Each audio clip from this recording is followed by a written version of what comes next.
মুর্শিদাবাদের রঘুনাথগঞ্জের জগনন্দবাটি এলাকায় উদ্ধার হওয়া ৩ ড্রাম ভর্তি বোমা নিষ্ক্রিয় করল বম্ব স্কোয়াড। শনিবার দুপুরে জগনন্দবাটি এলাকায় পুকুর পাড়ে বোমা উদ্ধার করে পুলিশ।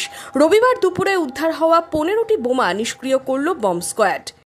গতকাল আলির ওপর জায়গাটা এখানে মোটামুটি ১৫-২০টার মতো বোম উদ্ধার হলো গতকাল দুপুরবেলা। তারপরে পুলিশ পিকেট বসেছিল, বসার পরে আজকে এসে ওনারা বহরমপুর থেকে এসে বোম স্কোয়াড টিম ওনারা এসে বোমটাকে সব নিষ্ক্রিয় করে দেবে। কোনো অসুবিধা হয়নি, সবাই আমরা ভালো আছি অবস্থা।